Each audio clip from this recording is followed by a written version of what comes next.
So a few months ago, the charming community manager of an independent game developer reached out to ask if I might be interested in playing a video game for free in exchange for having an opinion in public. Given that the only thing I enjoy more in life than playing 4X games and watching my pets sleep is having takes, I was down. Are you so comfy? You're a comfy cat? The pitch read as follows. Hey Lorica Clothing, I'm one of the people behind Songs of Silence, a turn-based strategy game with automated real-time battles and a lot of heart. Think Heroes of Might and Magic meets Total War. If they'd been to art school. You have my attention. Our goal has always been to offer a challenging strategy experience without excessive complexity, with a unique visual style. We believe this fits the spirit of the content you create well. Well, yes, as a matter of fact, I do believe I am the filthy casual with a bachelor's degree in fine arts that you're looking for. So welcome to the first of potentially more segments where I analyze video games from an art direction, visual design, and user experience perspective. How does everything from character illustration to color palette support storytelling? How do details like typography and menu design impact playability? In short, how does the entire visual approach of a game elevate the experience of playing it? So let's get into it as I turn my art director X-ray vision to Songs of Silence. If you're someone who plays video games, you've probably noticed that specific genres tend to have a certain look. For example, there's what I would call the AAA style, which tends toward hyperrealism as a means to recreate the feeling of modern cinema. It's characterized by realistic proportions, detailed textures, and often muted tones and low-key lighting. Today's graphic capabilities are pretty amazing, so a lot of action-adventure games really do feel like playing through a movie. In contrast, there's another look I'll call Blizzard Activisionism, characterized by the stylized proportions of its character models, think Dorito-shaped warriors, and the ever-popular big honkin' pauldrons, paired with a very vibrant, jewel-toned color palette and sparkly VFX. This style is super popular in fantasy strategy games, doubtless to try to ride the coattails of successful properties like Warcraft, but also to solve practical UX problems like making groups of small units identifiable on screen through their exaggerated features. There's nothing inherently wrong with the genre acquiring a canonical style over time. Modeling your art direction after precedent is an easy way to immediately tap into an audience's existing associations, but the result is that a lot of games kind of end up feeling the same. Sure, the setting might be different and the mechanics might be different, but when it's the same visual style over and over again, it's really hard for a new property to feel fresh. So I love when a game bucks expectations, and Songs of Silence is a gorgeous example. Instead of chasing the same visual tropes of its peers in the fantasy strategy game space, it takes its influences from art history, specifically 19th century Art Nouveau. That's actually a really conceptually apt choice as well, not only for the themes of the game, but for its positioning in the market. Art Nouveau was a movement of art and architecture that rose to a peak of popularity from 1890 to 1910. A reaction against prevailing conventions that emphasized imitation of classical works and strict adherence to rigid academic realism.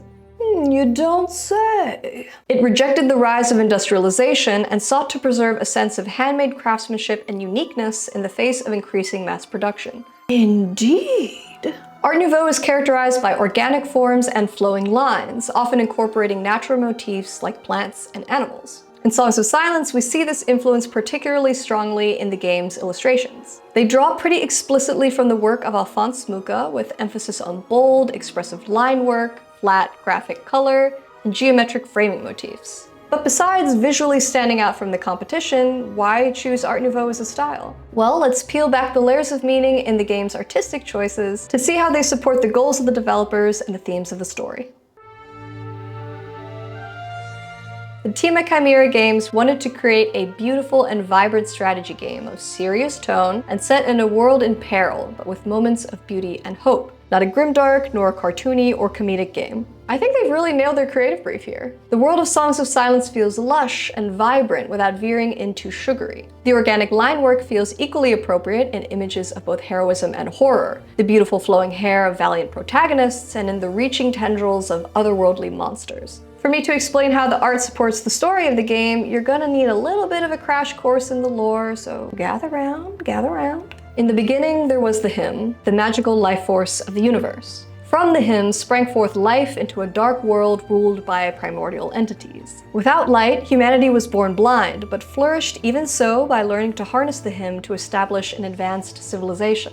However, as these stories often go, man's curiosity led him to wonder what lay beyond the impenetrable clouds, and so he built a tall tower into the sky. In so doing, he gained notice of celestial beings who coveted this fascinating species and bestowed light and sight upon the humans who were willing to accept the gift. But tensions mounted between the people of the old ways and the people of the new gods, resulting in a terrible war. The Celestials ultimately triumphed. However, through a desperate burst of forbidden power, a champion of the original humans sundered the first world in two to preserve his people. And so the twin civilizations lived separately, forging a tenuous peace through mutual isolation. But a sinister force of destruction was born from this inherently unnatural arrangement, the Silence. Now it attempts to swallow both worlds, and as a player you are thrust into the fray to save what remains of humanity, or to remake it entirely. So let's zoom out again and put our art director hats on. How might we translate this story into images? First, we have to identify key themes. Then we use those themes to guide our visual approach. So if I had to name the three central ideas in Songs of Silence, they might be duality, faith,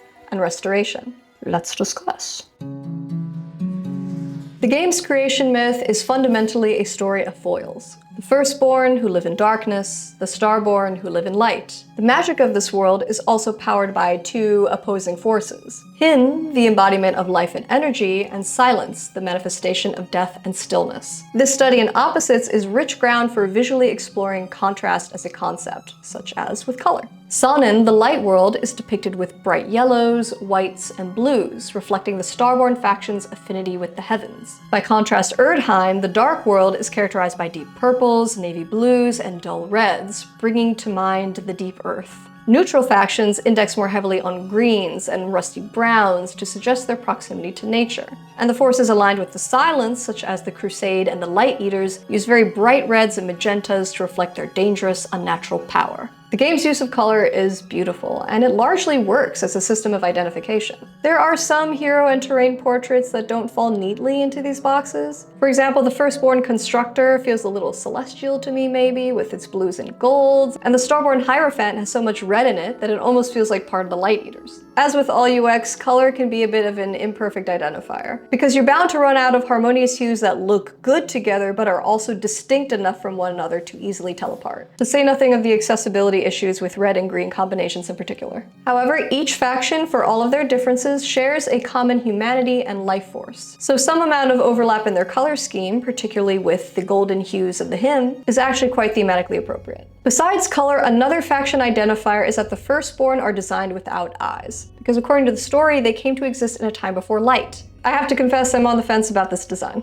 I respect how it's deeply informed by the lore, and it's a clever way to immediately distinguish firstborn from starborn characters. But see, I watch too much anime, and it's a very common stylistic choice to draw a character without eyes as a metaphor, to reflect an emotional state, to reveal a cunning side of someone's personality, or to simply anonymize background characters. I'm so steeped in this existing convention that it's honestly hard for me to interpret the firstborn designs as literally not having eyes. Also plot hole here, but the animals in this world appear to have eyes. So why would the humans kind of not get the memo? Did the animals get chosen by the Celestials first? Also, how did the firstborn get the idea to build a tower to look past the clouds if they could not perceive that there were clouds in the first place? Just feels like that wasn't fully thought out. While I'm nitpicking, I also find the emphasis on blindness to be a little bit narratively disjointed. When the game is called Songs of Silence and the magic of this world appears to be sound-based, I kind of expect more sound-based motifs. But there isn't a lot of discussion of that in the lore, and there's not even a lot of presence of music. Like the Constructor and the Bard might be the only two unit portraits that have any musical instruments in them. The language used to describe working with the hymn also feels like it wasn't pushed quite far enough. Like we have hymn bending and hymn manipulating, but what if they used words like shouting or speaking or singing? It ultimately does not matter, but I feel like those little details would have really tightened up the creative as a whole and made it sing. Pun intended. From the get-go, Songs of Silence establishes the religious overtone of its setting with its language. Hymn, as the name of magic, immediately feels devotional. Believer, as a class unit in each playable faction, highlights the deep integration of faith across these cultures. And the Crusade, as the main antagonist of the campaign, underscores the magnetism and danger of zealotry. To reflect this theme of faith, the game's character design draws clear inspiration from historical religious iconography. The Starborn's costuming is heavily influenced by Western European Christianity. For example, the Celestial Temple features a triptych altarpiece like that of a medieval church. Celestial entities are encircled by radiant halos, and their believer units wear long flowing robes very similar to the vestments of the Catholic priesthood. By contrast, the firstborn seem modeled on classical mythology, with their chiton-like robes and centaur-like constructors. And it's a really smart choice to model their material culture on antiquity, while the starborns more closely resembles the Middle Ages. From these visual cues alone, we understand that one culture adheres to ancient tradition, while the other moves forward in time. And the firstborn just have great hats. I am such a sucker for blind mask designs. They just instantly make a character feel cooler and spookier. And speaking of spooky, even the monsters of the Silence draw their design cues from religious beings. The multi-armed forms of the Malgut, Garst, or Kolos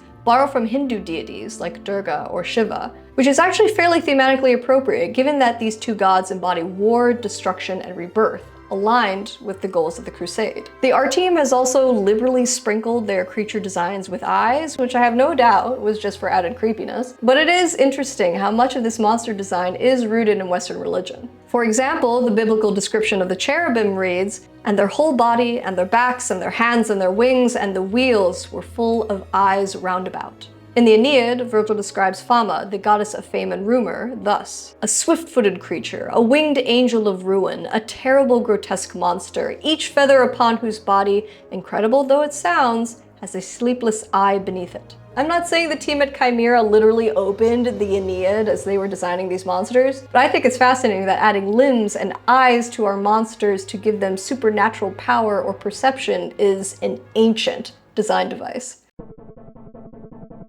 Every faction in Songs of Silence is driven by a desire to create a better world. Lorelei, the story campaign's starborn deuteragonist, flees from the Silence to rebuild her family's ancestral kingdom. Akkard, her firstborn counterpart, struggles to repel the Crusade to return his home of Erdheim to peace. And the Crusade, in its own twisted way, believes in creating a harmonious new world by destroying the old one. This theme of restoration is very cleverly pulled through the execution of the game by the repetition of circular motifs, which in our world have represented harmony, balance, interconnectedness, and unity for thousands of years. We see it in the framing devices of character and location art. We see it in card art, unifying the illustrations through its consistent placement in each piece. And we see it in the design of the Silence's physical manifestation, called purgatories, which appear as giant spheres. I think this is an interesting reversal, where it's like a new celestial body has to be created in order to restore unity to one that has been torn apart. Perhaps as worship of the cycle of destruction and rebirth, many of the Crusades units feature these ring shapes in their costuming as well. Are you tired of this close analysis of minute visual details yet? If so, that's entirely too bad, because we're just about to talk about typography in excruciating detail. In this section of the video, you will learn graphic design facts that will poison your eyes and ruin your life for all time to come. You're welcome. In keeping with the overall art direction, the typography of this game is also clearly Art Nouveau inspired. This tall, high-waisted look of narrow letter forms and elevated crossbars, paired with ornamental details, is characteristic of the lettering of Dard Hunter and Charles Rennie Mackintosh. The main display face appears to be P22 Arts and Crafts, which is a modern recreation of these historical lettering styles. Its stylizations are beautiful, but unfortunately do make for challenging readability in certain combinations. For one, like Mackintosh and Dard, this typeface uses the Roman V and U, where the two letters are nearly identical. Designing characters too similarly to one another is generally poor practice for legibility, but it's especially problematic in a fantasy game where I have no idea what these made-up names are supposed to be and can't use context to fill in the visual gaps. Like, is this city named Vermont? The typeface is designed as an all-caps face, where instead of lowercase letters, you get variants of the uppercase form. A lot of these variants are strictly better than others in my view. Like, the longer legs on this R are just more readable than the stubby guy on the left. This version of the K is too similar to the N for me with this continuous curve. And this Q is just doing entirely too much. It's just a weird outlier. And now we have to talk about kerning. I'm so sorry. Kerning is the graphic design word for the space between letters. Ideally, you want the space optically balanced so that words read like unified blocks and the separation between them is obvious. It's why most letters in the Latin alphabet are these kind of compact circular shapes, so they slot next to each other really nicely and nestle comfortably underneath uppercase letters. Unfortunately, a lot of the letters in this typeface have this lean to them with exaggerated overhangs and asymmetries, so we unavoidably get gaps and words feel unbalanced with these triangular chunks of negative space. These stylizations are directly from Dard, so I don't fault the modern typeface designer who interpreted it quite faithfully. I just much prefer Macintosh's lettering, which does not create these weird spaces because his letterforms are very straight up and down, so they slot together nicely like bricks in a wall. The body copy is good though. No notes.